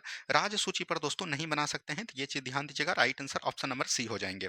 चलिए, निम्नलिखित में से किसकी नियुक्ति भारत के राष्ट्रपति द्वारा नहीं होती है? देखिए, भारत के द्वारा राष्ट्रपति का नियुक्ति दोस्तों केक का किया जाता है। ठीक है? और बोल सकते हैं सुप्रीम कोर्ट के मुख्य न्यायाधीश का नियुक्ति किया जाता है। सेना प्रमुख का दोस्तों करते हैं। ठीक है? सेना प्रमुख का नियुक्ति करते हैं। पीएम का नियुक्ति करते हैं। बोल सकते हैं राज्यपाल का नियुक्ति करते हैं। ये सब का दोस्तों नियुक्ति कौन करते हैं? तो याद रखनी है, राष्ट्रपति करते हैं। लेकिन यहाँ पर आप लोग देख रहे होंगे लोकसभा का अध्यक्ष। लोकसभा का अध्यक्ष का दोस्तों नियुक्ति नहीं, बल्कि इनका क्या होता है? चुनाव होता है। और लोकसभा का दोस्तों जो चुनाव होता है वो लोकसभा के सभी सदस्य मिलकर करते हैं। क्या बोलेंगे? लोकसभा के सभी सदस्य दोस्तों मिलकर करते हैं। तो राइट आंसर क्या हो जाएंगे? ऑप्शन नंबर ए हो जाएंगे। ठीक है? चलिए, नेक्स्ट क्वेश्चन है, भारत के सर्वोच्च न्यायालय की स्थापना कब हुई थी? देखिए, भारत में दोस्तों सर्वोच्च न्यायालय की स्थापना भारत सरकार अधिनियम 1935 के तहत दिया गया था। उस समय इसका नाम था, याद रखनी है, फेडरल कोर्ट। क्या बोलेंगे? फेडरल कोर्ट है। और इसका जो नाम परिवर्तन किया गया दोस्तों, याद रखनी है, 28 जनवरी 1950 को। क्या बोलेंगे? 28 जनवरी 1950 को। इसी का दोस्तों, यही दोस्तों भारत का सुप्रीम कोर्ट कहलाया। क्या कहलाया? भारत का सुप्रीम कोर्ट कहलाया। तो ये चीज ध्यान दीजिएगा। तो सुप्रीम कोर्ट का गठन अधिनियम पूछेगा, भारत शासन अधिनियम 1935। और पहला पूछेगा कब किया गया था? तो 28 जनवरी 1950 को। अगर हम लोग बात करेंगे सुप्रीम कोर्ट का जब गठन किया गया था दोस्तों, तो अभी इसमें अगर बात करेंगे, इसमें दोस्तों एक मुख्य न्यायाधीश होता है। तो अभी जो है 53वां क्रम का मुख्य न्यायाधीश आपको याद रखनी है, वो आपका कौन हो जाएगा? सूर्यकांत हो जाएंगे। कौन हो जाएंगे? सूर्यकांत देव हो जाएंगे। तो ये चीज ध्यान दीजिएगा। ठीक है? और अगर प्रथम पूछेगा मुख्य न्यायाधीश कौन था, तो याद रखनी है लीला सेठ। क्या बोलेंगे? लीला सेठ हो जाएंगे। ठीक है? तो इसको भी ध्यान दीजिएगा। चलिए, बढ़ेंगे अगले सवाल की तरफ। नेक्स्ट क्वेश्चन है, भारत की राष्ट्रीय आय में किस क्षेत्र का सबसे कम योगदान? देखिए, सबसे पहले कम योगदान था सेवा का। ठीक है? लेकिन अभी दोस्तों, अभी हाल ही के दिनों में देखिएगा तो अभी सेवा दोस्तों सबसे ज्यादा उन्नति कर रहा है। तो अभी सबसे कम हो जाएगा प्राथमिक क्षेत्र, जिसमें दोस्तों कृषि आते हैं, कृषि पशुपालन सब आते हैं। इसी में दोस्तों सबसे कम ही देखा गया है। और तृतीय क्षेत्र सबसे ज्यादा क्षेत्र वाला अभी वर्तमान में हो गया है, जिसमें आता है दोस्तों बैंकिंग आ गया। ठीक है? जिसमें भी सेवा क्षेत्र आ गया। ये सब दोस्तों किस में आता है? तो ये तृतीय क्षेत्र में आता है। चलिए, नेक्स्ट क्वेश्चन है, मिश्रित अर्थव्यवस्था कैसी अर्थव्यवस्था का क्या अभिप्राय है? देखिए, मिश्रित अर्थव्यवस्था किसको कहते हैं दोस्तों? मिश्रित अर्थव्यवस्था ये चीज होता है जिसमें याद रखनी है सरकार। क्या बोलेंगे? सरकार का सह अस्तित्व और निजी व्यक्ति दोनों मिलकर काम करे दोस्तों, उसी को मिश्रित अर्थव्यवस्था कहते हैं। और मिश्रित व्यवस्था का एकमात्र उदाहरण है दोस्तों भारत। क्या बोलेंगे? भारत दोस्तों किसका है? मिश्रित अर्थव्यवस्था का उदाहरण है, सरकारी और निजी का सह अस्तित्व। तो right answer option number B हो जाएंगे। आगे की बात करेंगे। नेक्स्ट क्वेश्चन, हरित क्रांति के दौरान निम्नलिखित में से किस फसल की अधिक उपज देने वाली किस्मों के कारण फसल, देखिए, सबसे अधिक तो हुआ दोस्तों, बोल सकते हैं गेहूं में। किसमें दोस्तों? गेहूं में हुआ। तो यहाँ पर हम लोग बात करेंगे हरित क्रांति। किसकी बात करेंगे दोस्तों? हरित क्रांति की बात करेंगे। हरित क्रांति भारत में कब होता है? 1966 में होता है। हरित क्रांति का जनक कौन हो जाएगा? तो याद रखनी है M S Swaminathan. M S Swaminathan हो जाएंगे। ठीक है? और एम एस स्वामीनाथन को अभी दोस्तों याद रखनी है, मरणोपरांत भारत रत्न पुरस्कार सम्मानित किया गया है। क्या बोलेंगे? भारत रत्न पुरस्कार सम्मानित किया गया है। और वहीं पूछेगा, याद रखनी है, पूरे विश्व में दोस्तों हरित क्रांति के जनक कौन हो जाएंगे? तो वो हो जाएंगे नॉर्मन बोरलॉग। क्या बोलेंगे? नॉर्मन बोरलॉग हो जाएंगे। ठीक है? ये दोनों बात को एकदम ध्यान दीजिएगा, यहाँ से आपका सवाल बन सकता है। चलिए, नेक्स्ट क्वेश्चन की बात करेंगे। नेक्स्ट क्वेश्चन है, निम्नलिखित में से कौन सा एक सही सुमेलित नहीं है, यानी कि गलत है? फूलों की खेती फ्लोरिकल्चर, फसलों की खेती एग्रोनॉमी, सब्जियों की खेती हॉर्टिकल्चर। हॉर्टिकल्चर कहलाता है दोस्तों बागवानी। ठीक है? और सब्जियों की खेती की बात करेंगे तो ये कहलाता है ओलोरिकल्चर। क्या बोलेंगे? ओलोरिकल्चर। ठीक है? ओलोरिकल्चर कहलाता है। तो यही आपका गलत हो जाएगा। तो राइट आंसर हो जाएंगे ऑप्शन नंबर सी, फलों की खेती पोमोलॉजी कहलाता है। ठीक है? यहीं पर याद रखनी है मिट्टी का अध्ययन क्या कहलाता है? याद रखनी है अंगूर की खेती क्या कहलाता है? यहीं पर याद रखनी है रेशम कीट पालन क्या कहलाता है, यहीं पर याद रखनी है मधुमक्खी पालन क्या कहलाता है, यहीं पर याद रखनी है मछली पालन क्या कहलाता है अध्ययन, यहीं पर याद रखनी है तिलहन उत्पादन क्या कहलाता है, यहीं पर याद रखनी है उर्वरक उत्पादन का अध्ययन क्या कहलाता है, यहीं पर याद रखनी है दोस्तों पेट्रोलियम उत्पादन का क्या कहलाता है। ये सभी चीज़ को एकदम आपको ध्यान दीजिएगा। अगर हम लोग यहाँ पर बात करेंगे मिट्टी अध्ययन कहलाता है पेडोलॉजी, क्या कहलाता है पेडोलॉजी। अंगूर का खेती कहलाता है याद रखनी है बीटी कल्चर, क्या कहलाता है दोस्तों बीटी कल्चर। रेशम कीट पालन जो होता है याद रखनी है सेरी कल्चर, क्या बोलेंगे सेली कल्चर। और याद रखनी है मधुमक्खी पालन जो कहलाता है दोस्तों ये कहलाता है एपी कल्चर, क्या बोलेंगे एपी कल्चर कहलाता है, ठीक है। मछली पालन दोस्तों याद रखनी है इसको हम लोग बोलते हैं पीसी कल्चर, क्या बोलते हैं पीसी कल्चर। तिलहन जो है याद रखनी है इसको हम लोग बोलते हैं पीली क्रांति, क्या बोलेंगे पीली क्रांति के। उर्वरक को हम लोग बोलते हैं याद रखनी है ग्रे क्रांति, क्या बोलेंगे ग्रे क्रांति। पेट्रोलियम को हम लोग बोलते हैं याद रखनी है काली क्रांति। तो ये सभी चीज़ ध्यान दीजिएगा, ठीक है। चलिए नेक्स्ट क्वेश्चन की बात करेंगे। नेक्स्ट क्वेश्चन यहाँ पर दिया गया है, निम्नलिखित योजनाओं और कार्यक्रम का मेल कीजिए। प्रथम योजना आयोग दोस्तों ये था तीव्र औद्योगिक विकास, तो एक हो जाएगा। द्वितीय योजना दोस्तों सॉरी प्रथम योजना जो है सामुदायिक विकास था, तो ये दो हो जाएगा। द्वितीय जो है तीव्र औद्योगिक था, तो ये एक हो जाएगा। तृतीय योजना की बात करेंगे, तृतीय योजना हो जाएगा याद रखनी है न्यूनतम आवश्यकता कार्यक्रम, ठीक है। और ये चार हो जाएगा, तीन हो जाएगा, पाँच। दो एक चार तीन पाँच देख लीजिए कहाँ पर है, दो एक चार तीन पाँच हो जाएगा ऑप्शन नंबर यहाँ पर सी में हो जाएगा, ठीक है। एक बार इसको देख लीजिएगा। नेक्स्ट क्वेश्चन है सूर्य से बढ़ती दूरी के अनुसार ग्रहों का निम्न में से कौन सा क्रम सही है। अगर हम लोग यहाँ पर बात करेंगे सूर्य, किसकी बात करेंगे दोस्तों सूर्य है। और सूर्य के बाद जो सबसे निकटतम ग्रह है दोस्तों वो कौन हो जाएगा, बुध हो जाएगा। बुध के बाद आपका कौन हो जाएगा दोस्तों, तो याद रखनी है बुध के बाद आपका अगर हम लोग बात करेंगे तो देखिए बुध हो गया दोस्तों, उसके बाद हो जाएगा आपका शुक्र हो जाएगा। शुक्र के बाद आपका पृथ्वी हो जाएगा। पृथ्वी के बाद आपका मंगल हो जाएगा। मंगल के बीच पाया जाता है क्षुद्र ग्रह। और इसके बाद हो जाएगा दोस्तों बृहस्पति, क्या हो जाएगा बृहस्पति। और बृहस्पति के बाद हो जाएगा अरुण, क्या बोलेंगे अरुण। उसके बाद हो जाएगा दोस्तों याद रखनी है वरुण, क्या बोलेंगे वरुण हो जाएगा। बृहस्पति के बाद शनि हो जाएगा, फिर अरुण और वरुण होगा, ठीक है। ये चीज ध्यान दीजिएगा। तो यहाँ पर से अगर हम लोग बात करेंगे तो बुध शुक्र पृथ्वी मंगल ही सबसे दोस्तों निम्न ग्रह हो जाएगा। तो ऑप्शन नंबर ए ही बिल्कुल राइट आंसर हो जाएगा, ठीक है। चलिए नेक्स्ट क्वेश्चन की बात करेंगे। नेक्स्ट क्वेश्चन यहाँ पर देखिए, सूर्य की सतह पर हाइड्रोजन का अलावा दूसरा कौन सा बहुतायात मात्रा में पाया जाता है, तो ये हीलियम पाया जाता है, क्या बोलेंगे दोस्तों हीलियम पाया जाता है। नेक्स्ट क्वेश्चन देखिए, सही उत्तर का चयन कीजिए। वायुमंडल की परतों की क्रमबद्धता को दर्शाता है। देखिए वायुमंडल के बारे में हमने कल भी आपको बताया था। सबसे नीचे जो होता है दोस्तों वो होता है क्षोभ मंडल, क्या बोलेंगे क्षोभ मंडल। क्षोभ मंडल का ही नाम है याद रखनी है परिवर्तन मंडल, क्या बोलेंगे परिवर्तन मंडल। इसके बाद जो आपका कहलाता है समताप मंडल, क्या कहलाता है समताप मंडल। इसके बाद आपका कहलाता है मध्य मंडल, क्या कहलाता है मध्य मंडल। मध्य मंडल के बाद कहलाता है दोस्तों आयन मंडल। आयन मंडल के बाद कहलाता है आपका बहिर्मंडल, क्या कहलाता है बहिर्मंडल। तो यहाँ पर से जब आप मिलाइएगा तो देखिए इस तरह से आप मिला सकते हैं परिवर्तन मंडल, समताप मंडल, मध्य मंडल, आयन मंडल, बहिर्मंडल। आयतन मंडल को बहिर्मंडल के नाम से भी जाना जाता है। तो ऑप्शन नंबर बी बिल्कुल राइट आंसर हो जाएंगे, ठीक है। चलिए नेक्स्ट क्वेश्चन देखिए, नीचे दिए गए सुमेलित कीजिए। बिली बिली दोस्तों कहाँ का हवा है, ऑस्ट्रेलिया का, तो दो हो जाएगा। हरिकेन दोस्तों कहाँ का हो जाएगा, तो याद रखनी है अमेरिका का या कनाडा का, तो एक हो जाएगा। टाइफून दोस्तों कहाँ का हो जाएगा, तो याद रखनी है ये हो जाएगा फिलीपींस का, तीन हो जाएगा। और टाइफून दोस्तों चीन का हो जाएगा, ठीक है, तो चार हो जाएगा। और बाग्यो दोस्तों फिलीपींस का, तीन हो जाएगा। दो एक चार तीन, दो एक चार तीन कहाँ पर है, ऑप्शन नंबर सी में है। तो ऑप्शन नंबर सी बिल्कुल राइट आंसर आपका हो जाएगा, ठीक है। चलिए बढ़ेंगे अगले सवाल की तरफ। सुमेलित कीजिए झीलों के नाम और संबंधित देश। अरल सागर, अरल सागर देखिए मिशिगन झील है, क्या है दोस्तों मिशिगन झील है। तो यहाँ पर से अगर हम लोग बात करेंगे मिशिगन झील कहाँ पर है, संयुक्त राज्य अमेरिका में है, तीन हो जाएगा। और सॉरी अरल सागर कहाँ पर है, संयुक्त राज्य अमेरिका में, तो तीन हो जाएगा।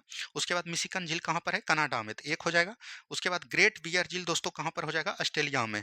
और अगर हम लोग आयर झील की बात करेंगे तो ये कजाकिस्तान में। तो बोल सकते हैं तीन एक चार दो, तीन एक चार दो कहाँ पर है, ऑप्शन नंबर ए में है। तो ऑप्शन नंबर ए ही बिल्कुल राइट आंसर हो जाएंगे, ठीक है। चलिए पाकिस्तान की सीमाओं से लगे भारतीय राज्य कौन-कौन से हैं? देखिए अगर हम लोग बात करेंगे पाकिस्तान, किसकी बात करेंगे पाकिस्तान। पाकिस्तान जो है दोस्तों भारत से कितना सजा सीमा करता है, 3323 किलोमीटर। 3323 किलोमीटर के साथ दोस्तों ये 3 राज्य से दोस्तों सीमा साझा करते हैं। और बोल सकते हैं 2 केंद्र शासित प्रदेश के साथ सीमा साझा करते हैं, ठीक है। तो इसमें दोस्तों 3 राज्य कौन-कौन हो जाएगा, तो याद रखनी है एक आपका हो जाएगा गुजरात, क्या बोलेंगे गुजरात। और एक आपका हो जाएगा याद रखनी है राजस्थान। और एक आपका हो जाएगा पंजाब, क्या बोलेंगे पंजाब हो जाएगा। और केंद्र शासित प्रदेश की बात करेंगे तो ये एक प्रकार का हो जाएगा जम्मू कश्मीर, क्या बोलेंगे जम्मू कश्मीर, और एक आपका हो जाएगा, याद रखनी है, लद्दाख। क्या हो जाएगा दोस्तों? लद्दाख हो जाएगा। तो यहाँ पर से देखिए गुजरात, जम्मू कश्मीर, पंजाब, राजस्थान, यही राइट आंसर हो जाएगा, ऑप्शन नंबर बी हो जाएंगे। ठीक है, चलिए नेक्स्ट क्वेश्चन की बात करेंगे। नेक्स्ट क्वेश्चन यहाँ पर है सूची एक को सूची दो से। देखिए अनाई मुडी दोस्तों किसकी ऊंचा चोटी है? अन्नामलाई की, तो ये 4 हो जाएगा। दोदा बेटा दोस्तों नीलगिरी पर्वत की सबसे ऊंची चोटी है। धूपकर दोस्तों सतपुरा श्रेणी की सबसे ऊंची चोटी है।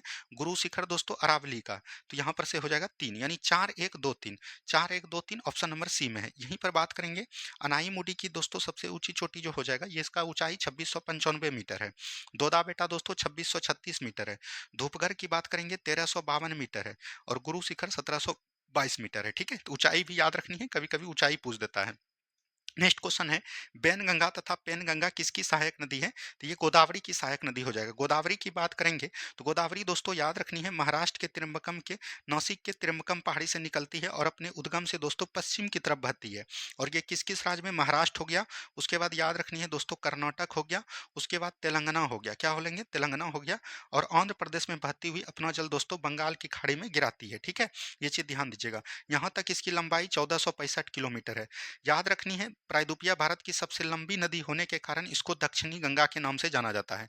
इसकी अगर हम लोग बात करेंगे, इसकी कई सारी सहायक नदियां होती है दोस्तों, जैसे इसके सहायक नदियां हो गया बैनगंगा, पेनगंगा, और याद रखनी है वर्धा हो गया, उसके बाद दोस्तों मंजिरा हो गया, उसके बाद याद रखनी है प्राणहिता हो गया। ये सब दोस्तों किसकी सहायक नदियां हैं? तो याद रखनी है गोदावरी की सहायक नदियां हैं। ठीक है, चलिए नेक्स्ट क्वेश्चन है ओपेक का अर्थ क्या होता है? तो organisation of petroleum exporting countries, तो ऑप्शन नंबर बी हो जाएगा। अगर हम लोग बात करेंगे ओपेक, ओपेक का दोस्तों गठन कब किया गया था? लगभग 1960 ईस्वी में किया गया था। और इसका हेडक्वार्टर की बात करेगा तो वो कहाँ पर हो जाएगा? याद रखनी है ऑस्ट्रेलिया की राजधानी वियना में हो जाएगा। ठीक है, ये चीज भी ध्यान दीजिएगा। चलिए नेक्स्ट क्वेश्चन देखिए, शब्द डीआरडीओ के आशय क्या है? तो डिफेंस रिकॉर्ड एंड, याद रखनी है defence research and development organisation, तो यही हो जाएगा, ऑप्शन नंबर सी हो जाएगा। और डीआरडीओ की बात करेगा तो डीआरडीओ का गठन जो किया गया था, कब किया गया था दोस्तों? 1 जनवरी 1958 को किया गया था। कब किया गया था? 1 जनवरी 1958 को किया गया था। और इसका हेडक्वार्टर की बात करेगा तो कहाँ पर हो जाएगा? नई दिल्ली हो जाएगा। कहाँ हो जाएगा? नई दिल्ली हो जाएगा। और इसका वर्तमान में अध्यक्ष की बात करेगा तो वो कौन हो जाएगा? तो याद रखनी है शमीर कामंत, क्या बोलेंगे? शमीर कामंत हो जाएंगे। और इसका ध्येय वाक्य क्या है? तो याद रखनी है बलस्यम मूगम विज्ञानम, क्या बोलेंगे? बलस्यम मूलम, याद रखनी है विज्ञानम हो जाएंगे। ठीक है, तो ये चीज भी ध्यान दीजिएगा, यहाँ से भी कभी कभी क्वेश्चन पूछ देते हैं। चलिए नेक्स्ट क्वेश्चन है स्तनधारियों में श्वसन होता है। स्तनधारी में श्वसन दोस्तों फेफड़े के माध्यम से होता है, तो right answer option number D हो जाएंगे। और स्तनधारी में दोस्तों अगर हृदय की बात करेंगे तो हृदय कितने कक्ष का होता है? 4 कक्ष का होता है। कितना कक्ष का होता है दोस्तों? 4 कक्ष का होता है, तो ये चीज ध्यान दीजिएगा। ठीक है, त्वचा के माध्यम से कौन लेता है दोस्तों? मेढक यानी उभयचर वर्ग के जीव लेते हैं। ठीक है, ये चीज ध्यान देनी है। चलिए नेक्स्ट क्वेश्चन है निम्न में से कौन से जीव अपनी त्वचा से, देखिए त्वचा से कौन लेगा? मेढक लेगा। मछली की बात करेंगे तो ये गिल्स के माध्यम से सांस लेगा। ठीक है, तिलचट्टा दोस्तों याद रखनी है ट्रेकिया के माध्यम से सांस लेता है। ट्रेकिया या तो बोल सकते हैं इसी को वातक तंत्र बोला जाता है। ठीक है, ये चीज ध्यान दीजिएगा। चलिए नेक्स्ट क्वेश्चन है जब एक कोशिका को अति परासरी विलयन में रखा जाता है तो इसका प्रोटोप्लास्ट सिकुड़ जाता है, तो सिकुड़ जाता है तो ये बाय परासरण के कारण, ऑप्शन नंबर से इसका एग्जांपल है दोस्तों, याद रखनी है किशमिश, क्या बोलेंगे? सॉरी किशमिश नहीं, किशमिश तो दोस्तों अंतः परासरण है। जैसे बोल सकते हैं मतलब दरवाजा, क्या दोस्तों? दरवाजा, किसी भी चीज का दोस्तों सिकुड़ जाना वो क्या कहलाता है? बाय परासरण कहलाता है। नेक्स्ट क्वेश्चन है पौधे के कौन से भाग से हल्दी प्राप्त? देखिए हल्दी प्राप्त जो होता है प्रकंद से होता है, जिसको तना बोलते हैं। अब तना कौन कौन होता है? तो जिससे हम लोग दोस्तों याद रखनी है, मान के चलिए आलू है, और आलू से हम लोग डायरेक्ट आलू को उत्पादित कर सकते हैं, मतलब कि जिसका बीज न, बीज से डायरेक्ट हम लोग पौधा को उत्पत्ति कर सकते हैं, उसको हम लोग तना बोलते हैं। ठीक है, चलिए नेक्स्ट क्वेश्चन है निम्नलिखित में से किसके कुपोषण होता है? देखिए कुपोषण के कई प्रकार हैं दोस्तों, जैसे आप कम खाना खाते हैं तो कुपोषण का शिकार हो सकते हैं। ज्यादा खाना खा लीजिएगा तो मोटा हो जाइएगा, वो भी कुपोषण का शिकार है। और आप कभी कम कभी ज्यादा खाते हैं तो वो भी कुपोषण का शिकार है। तो अति पोषण यानी सबसे ज्यादा खाना खाइएगा, अल्प पोषण कम खाना खाइएगा, अतु संतुलित पोषण यानी कभी खा रहे हैं कभी नहीं खा रहे हैं, तो ये तीनों कारण दोस्तों कुपोषण के शिकार का हो सकता है। ठीक है, चलिए नेक्स्ट क्वेश्चन, भोजन के वर्ग में प्रति यूनिट कैलोरी की मात्रा सर्वाधिक होती है बसा में। और बसा दोस्तों किसका किसका मिश्रण है? कार्बन, हाइड्रोजन और बोल सकते हैं ऑक्सीजन का मिश्रण है। ठीक है, कार्बन, हाइड्रोजन और ऑक्सीजन का मिश्रण हो जाएगा। ठीक है, चलिए नेक्स्ट क्वेश्चन है, कुछ विटामिन बसा में घुलनशील है जबकि अन्य जल में घुलनशील है, निम्न में से कौन जल में घुलनशील है? कल भी हमने आपको बताया था, तो याद रखनी है विटामिन बी और सी दोस्तों ये जल में घुलनशील है। क्या बोलेंगे? जल में घुलनशील है। ठीक है, ये चीज ध्यान दीजिएगा। चलिए आगे की बात करेंगे, पपीता में मुख्यतः कौन सा विटामिन पाया जाता है? देखिए मुख्यतः पाया जाता है ए, लेकिन ज्यादा पाया जाता है सी, इसलिए विटामिन सी के तरफ से हम लोग जाएंगे। ठीक है, चलिए मानव शरीर का कौन सा भाग शरीर के ताप को नियंत्रित रखता है? ताप को नियंत्रित रखता है, याद रखनी है मस्तिष्क में दोस्तों पाया जाता है, याद रखनी है पिट्यूटरी ग्रंथ, जिसको हम लोग बोलते हैं हेपोथैलेमस। क्या बोलेंगे? हेपोथैलेमस, हेपोथैलेमस। लेकिन ये दोस्तों ऑप्शन में नहीं है, तो आप यकृत के साथ जा सकते हैं। ठीक है, चलिए नेक्स्ट क्वेश्चन है, वायुयान के टायरों में दोस्तों, तो ये तो नाइट्रोजन होगा। ठीक है, चलिए आगे की बात करेंगे, निम्नलिखित में से कौन सा सही सुमेलित नहीं है? सिल्वर ब्रोमाइड कृत्रिम प्रकाश संश्लेषण है? नहीं दोस्तों, सिल्वर ब्रोमाइड की बात करेंगे तो इसमें याद रखनी है सिल्वर ब्रोमाइड यानी AgBr, इसका जो प्रयोग किया जाता है याद रखनी है फोटोग्राफिक में किया जाता है। किसमें किया जाता है? फोटोग्राफिक में दोस्तों इसका प्रयोग किया जाता है। ठीक है, न कि कृत्रिम प्रकाश संश्लेषण में। राइट आंसर हो जाएगा ऑप्शन नंबर ए।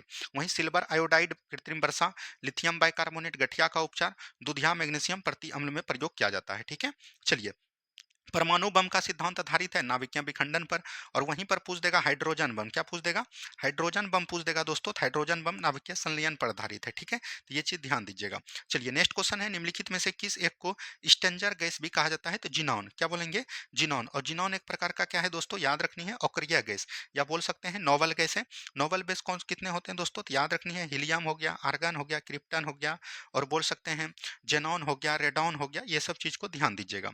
चलिए नेक्स्ट क्वेश्चन, पुलिस द्वारा नशे में गाड़ी चलाने वाले की सांस की जांच के लिए फिल्टर पेपर पर क्या होता है? तो पोटेशियम डाइकार्बोनेट सल्फ्यूरिक अम्ल, याद रखनी है पोटेशियम डाइक्रोमेट सल्फ्यूरिक अम्ल का प्रयोग करते हैं। ठीक है, चलिए नेक्स्ट क्वेश्चन है, बल गुणनफल है। अगर हम लोग यहाँ पर बल की बात करेंगे तो बल बराबर क्या होता है? द्रव्यमान गुना त्वरण होता है। क्या होता है दोस्तों? द्रव्यमान गुना त्वरण होता है। ठीक है, बल की परिभाषा आप पढ़े होंगे, F बराबर m है। तो m मतलब मास हुआ और a मतलब एक्सेलरेशन यानी त्वरण, तो द्रव्यमान इंटू त्वरण हो जाएगा।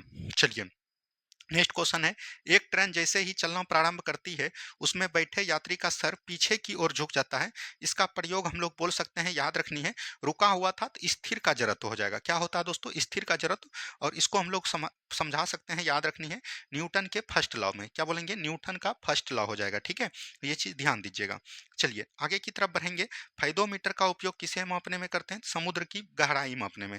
किसमें दोस्तों? समुद्र की गहराई में हम लोग इसका प्रयोग करते हैं। नेक्स्ट क्वेश्चन, 1857 के विद्रोह में बिहार का कौन सा भाग प्रभावित रहा था? दानापुर में हुआ था, आरा में हुआ था, पटना में, मुजफ्फरपुर। मुंगेर बिल्कुल राइट आंसर हो जाएगा, ये प्रभावित रहा था। केवल 5 राइट आंसर हो जाएगा। चलिए बिहार में होम रूलिंग का आंदोलन का संस्थापक कौन हो जाएगा? मजरूल हक हो जाएगा। देखिए और अगर हम लोग बात करेंगे भारत में दोस्तों होम रूलिंग का संस्थापक कौन था, तो याद रखनी है बाल गंगाधर तिलक हो जाएंगे। क्या बोलेंगे? बाल गंगाधर तिलक और एनी बेसेंट हो जाएंगे। एनी बेसेंट दोस्तों मद्रास के क्षेत्र में होम रूलिंग की स्थापना किया था, और बाल गंगाधर तिलक की बात करेंगे पुणे महाराष्ट्र के क्षेत्र में, और 1916 में दोस्तों होम रूलिंग की स्थापना की गई थी। चलिए नेक्स्ट क्वेश्चन है, 30 अप्रैल 1908 को मुजफ्फरपुर बम कांड में किसकी हत्या का प्रयास किया गया था? तो जज किंग्सफोर्ड का हत्या किया गया था। और ये दोस्तों किसके द्वारा किया गया था? तो याद रखनी है दो व्यक्ति थे, एक आपका हो जाएगा प्रफुल्ल चाकी और एक आपका हो जाएगा खुदीराम बोस। क्या बोलेंगे? खुदीराम बोस थे। ठीक है, इन्होंने बोला कि बग्घी से जो जाएगा तो इसमें दोस्तों हम लोग जज किंग्सफोर्ड की हत्या कर देंगे। लेकिन होता यह है दोस्तों कि याद रखनी है एक दूसरा जज निकलता है प्रिंगले कैनेडी, और इसकी पत्नी, क्या बोलेंगे? इसकी पत्नी और बेटी निकलती है, और इसकी और पत्नी और बेटी पर ही दोस्तों फेंक दिया जाता है और इनका ही मृत्यु हो जाता है, जिससे ये दोनों बहुत छोटे रहते थे। सबसे कम उम्र में अगर फांसी पूछेगा किसको मिला था, तो वो खुदीराम बोस को।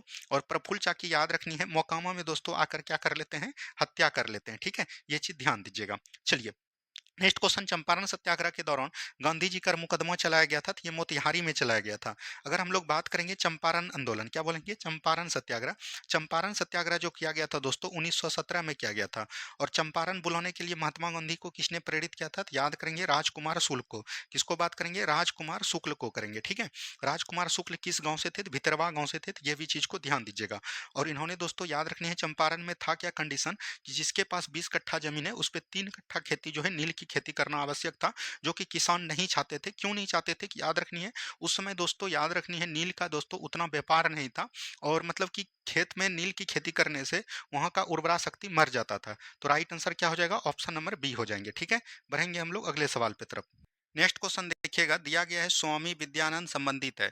तो स्वामी विद्यानंद दोस्तों याद रखनी है किसान आंदोलन से संबंधित हो जाएगा, और ये बिहार में किसान आंदोलन 1929 में किया गया था। लेकिन वहीं पर बात करेंगे किसान आंदोलन का जो गठन किया गया था, किसान सभा का जो गठन किया गया था 1936 ईस्वी में किया गया था, और किसके द्वारा किया गया था ये आपको कमेंट करनी है। ठीक है, चलिए नेक्स्ट क्वेश्चन की बात करेंगे, बिहार में व्यक्तिगत सत्याग्रह के प्रथम सत्याग्रही कौन थे। तो बिहार में अगर प्रथम व्यक्तिगत सत्याग्रह पूछेगा तो वो श्री कृष्ण सिंह हो जाएंगे। और अगर वहीं पूछेगा कि याद रखनी है भारत में दोस्तों व्यक्तिगत सत्याग्रह, क्या बोलेंगे, व्यक्तिगत सत्याग्रह दोस्तों, इसके संस्थापक कौन हो जाएंगे, तो याद रखनी है आपको हो जाएगा विनोबा भावे। क्या हो जाएगा दोस्तों, विनोबा भावे। और विनोबा भावे ने सत्याग्रह कहाँ से स्टार्ट किया था, तो पवनार आश्रम से। क्या बोलेंगे, पवनार आश्रम। और पवनार आश्रम कहाँ पर है, महाराष्ट्र में। और ये आपका जो है बिहार दरोगा इधर 33 पोस्ट जो हुआ था, इसमें ये क्वेश्चन पूछा गया था। ठीक है, चलिए नेक्स्ट क्वेश्चन है, बिहार में फॉरवर्ड ब्लॉक के नेता कौन थे। तो बिहार में फॉरवर्ड ब्लॉक के नेता हो जाएंगे शीलभद्र याजी। आपको पता होगा 1938 में दोस्तों एक कांग्रेस का अधिवेशन होता है, जिसको बोलते हैं हरिपुरा अधिवेशन। और हरिपुरा अधिवेशन की अध्यक्षता किसके द्वारा किया जाता है, सुभाष चंद्र बोस जी के द्वारा। लेकिन याद रखनी है दोस्तों, इसके बाद 1939 में होता है त्रिपुरी अधिवेशन। क्या होता है, त्रिपुरी अधिवेशन। और त्रिपुरी अधिवेशन की अध्यक्षता करते हैं सुभाष चंद्र बोस, लेकिन महात्मा गांधी नहीं चाहते हैं कि सुभाष चंद्र बोस की अध्यक्षता करें, तो राजेंद्र प्रसाद को बनाया जाता है। लेकिन याद रखनी है सुभाष चंद्र बोस ने दोस्तों उसी समय जो है कांग्रेस से त्यागपत्र दे देता है, और इन्होंने जो है फॉरवर्ड ब्लॉक की स्थापना करता है। किसका करता है, फॉरवर्ड ब्लॉक की स्थापना। और फॉरवर्ड ब्लॉक की स्थापना 1939 ईस्वी में की जाती है। और वहीं पर पूछ रहा है बिहार में फॉरवर्ड ब्लॉक के नेता कौन थे, तो शीलभद्र याजी थे। सभी को समझ में आ गया। चलिए नेक्स्ट क्वेश्चन है, राज्य के राज्यपाल को उसकी पद एवं गोपनीयता की शपथ कौन दिलाएगा। तो राज्य को दोस्तों याद रखनी है, राज्यपाल को दोस्तों जो शपथ दिलाता है, तो संबंधित मुख्य के मतलब कि संबंधित उस राज्य के उच्च न्यायालय के मुख्य न्यायाधीश दिलाते हैं। ऑप्शन नंबर सी बिल्कुल राइट आंसर हो जाएगा। राज्यपाल की नियुक्ति कौन करते हैं, तो ये भी चीज ध्यान दीजिएगा, राष्ट्रपति करते हैं। कौन करते हैं दोस्तों, राष्ट्रपति करते हैं। ठीक है, चलिए बिहार लोक सेवा आयोग की स्थापना कब की गई थी, 1949 में। कब किया गया था, 1 अप्रैल 1949 में की गई थी। और लोक सेवा का गठन दोस्तों इसका प्रावधान अनुच्छेद 315 में किया गया है। कहां पर किया गया है, और अभी दोस्तों याद रखेंगे लोकसभा का, याद रखनी है लोक सेवा का आयोग का अध्यक्ष कौन हो जाएगा, तो याद रखनी है अजय कुमार। कौन हो जाएंगे दोस्तों, अजय कुमार शायद हैं, तो इसको एक बार देख लीजिएगा। ठीक है, चलिए नेक्स्ट क्वेश्चन की बात करेंगे। नेक्स्ट क्वेश्चन, पटना उच्च न्यायालय की स्थापना कब की गई थी, तो 9 फरवरी 1916 को। कब किया गया था, 9 फरवरी 1916 को पटना उच्च न्यायालय की स्थापना की गई थी। नेक्स्ट क्वेश्चन देखिए, क्षेत्रफल की दृष्टि से बिहार का दूसरा सबसे बड़ा जिला कौन है। तो अगर हम लोग बात करेंगे बिहार का दोस्तों क्षेत्रफल की दृष्टि से सबसे बड़ा जिला हो जाएगा पश्चिमी चंपारण। कौन हो जाएंगे दोस्तों, पश्चिमी चंपारण हो जाएंगे। तो ऑप्शन नंबर ए बिल्कुल राइट आंसर आपका हो जाएगा। और वहीं अगर पूछेगा जनसंख्या के दृष्टि से सबसे बड़ा जिला कौन हो जाएगा, तो वो आपका हो जाएगा पाटलिपुत्र पटना। ठीक है, ये चीज ध्यान दीजिएगा। चलिए बिहार का वह जिला जो पश्चिम बंगाल एवं नेपाल दोनों को स्पर्श करता है, तो पश्चिम बंगाल के साथ कौन सीमा सजा करता है, तो आपको देख रहे होंगे किशनगंज। तो ऑप्शन नंबर सी हो जाएंगे। ठीक है, चलिए नेक्स्ट क्वेश्चन है, बिहार का दक्षिणी पश्चिमी भाग यानी सोन नदी के उत्तर में रोहतास और कैमूर जिले में विस्तृत है। तो ये दोस्तों विंध्य चट्टान है, प्रो क्रिम्बियन युग का ये पर्वत है विंध्य चट्टान। तो ये चीज ध्यान दीजिएगा, ऑप्शन नंबर बी। और ये बोल सकते हैं अरावली पर्वत श्रेणी जो अभी है, अरावली पर्वत श्रेणी से दोस्तों विस्तारित होती है, और ये बोल सकते हैं बिहार के कैमूर तक ये दोस्तों फैला गया है। ठीक है, चलिए संयुक्त राष्ट्र महासभा के 80वें राज्य का अध्यक्ष किसे, तो याद रखनी है एलाना बारबेक। और संयुक्त महासभा का बैठक कहां पर किया गया, न्यूयॉर्क में किया गया, तो ये चीज ध्यान दीजिएगा। और 80वें बैठक में दोस्तों किसको राज्य का दर्जा दिया गया, तो याद रखनी है फिलिस्तीन को। किसको दिया गया, फिलिस्तीन को दिया गया, तो ये चीज ध्यान दीजिएगा। चलिए आगे की बात करेंगे, 2025 का आईपीएल मैच आरसीबी के किस टीम को हराकर जीत हासिल किया, तो याद रखनी है किंग्स 11 पंजाब को। याद रखनी है यहाँ पर पंजाब हो जाएगा, ऑप्शन में नहीं दिया है, ऑप्शन नंबर ई बनाइए पंजाब, और पंजाब बिल्कुल राइट आंसर हो जाएगा। ठीक है, चलिए केंद्र सरकार जातियों की गणना के साथ साथ जनगणना किस वर्ष कराने का फैसला लिया है, 2027 में। वैसे याद रखनी है सितंबर, पूर्वोत्तर राज्य में 2026 से ही स्टार्ट हो जाएगा सितंबर में, और वैसे कराया जाएगा 2027 में। जनसंख्या की बात करेंगे, जनसंख्या दोस्तों कब याद रखनी है, अभी जो वर्तमान में 2011 का जनसंख्या है। और अगर जनसंख्या के हिसाब से देखेंगे तो उस समय जनसंख्या आयुक्त कौन था, चंद्रमौली।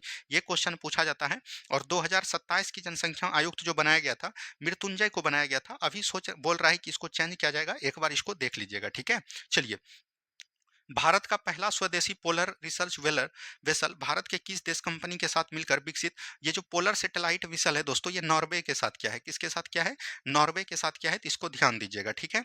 चलिए नेक्स्ट क्वेश्चन है, हाल ही में खबर में रहा ब्रिज हेल्थ इंडेक्स किस राज्य द्वारा बनाया गया? तो ब्रिज हेल्थ ये जो बनाया गया दोस्तों, ये किसके द्वारा, बिहार सरकार के द्वारा। ऑप्शन नंबर डी हो जाएगा। नेक्स्ट क्वेश्चन है, माउंट एटना कहाँ स्थित है? तो ये इटली में स्थित है, आपको पता होगा, ये चीज ध्यान दीजिएगा। नेक्स्ट क्वेश्चन है, खींचन और मैनार दो रामसर स्थल हाल ही में शामिल किया गया रामसर सूची में, ये किस स्तर में है? तो याद रखनी है, राजस्थान का हो जाएगा। कहाँ का हो जाएगा? राजस्थान का हो जाएगा, तो ये चीज ध्यान दीजिएगा। चलिए नेक्स्ट क्वेश्चन है, हाल ही में बिहार के किस शहर में 12 दिवसीय गंगा महोत्सव पहली बार आयोजित किया गया? पटना में। कहां पर किया गया? पटना में किया गया। नेक्स्ट क्वेश्चन है, अरावली ग्रीन बॉल पहल की शुरुआत विश्व पर्यावरण दिवस के अवसर पर किसने शुरू किया? तो अरावली ग्रीन बॉल पहल की शुरुआत जो किया गया दोस्तों, नरेंद्र मोदी के द्वारा। किसके द्वारा? नरेंद्र मोदी के द्वारा। नेक्स्ट क्वेश्चन है, लेंजर हथियार के प्रयोग कर दुश्मन देश से ड्रोन से मार गिराने वाला पहला देश कौन बन गया? तो इजराइल बन गया। और इजराइल और याद रखनी है, ईरान के बीच दोस्तों अभी युद्ध प्रारंभ हुआ था, तो इजराइल ने कौन सा चलाया था? तो याद रखनी है, अगर हम लोग बात करेंगे तो इजराइल ने चलाया था दोस्तों, याद रखनी है, इजराइल ईरान ने चलाया था इनके लिए टू प्रोमिस। क्या बोलेंगे? टू प्रोमिस चलाया था, ठीक है। और इसने जो है राइजिंग चलाया था, क्या बोलेंगे? राइजिंग। और याद रखनी है, इन दोनों को शांति के लिए Haber Haber operation Haber Midland Haber किसके द्वारा चलाया गया था? तो अमेरिका के लिए चलाया गया था, और इजराइल की तरफ से अमेरिका पे चलाया था, सॉरी ईरान पर चलाया था, ठीक है। चलिए, प्रधानमंत्री मातृ वंदना योजना कौन सा राज्य प्रारंभ करेगा? तो राजस्थान करेगा। कौन करेगा दोस्तों? राजस्थान करेगा। Monaco grand prix split race में पूल पोजीशन में जीत हासिल करके फार्मूला 2 रेस जीतने वाले पहले भारतीय कौन बने हैं? तो क्रूस मैनी बने हैं। ऑप्शन नंबर ए हो जाएगा। नेक्स्ट क्वेश्चन यहाँ पर इंग्लिश का सवाल है, which of the following in the omitted in the process of not marking? तो ये हो जाएगा हेल्पिंग वर्ब्स, ठीक है। ऑप्शन नंबर सी हो जाएंगे।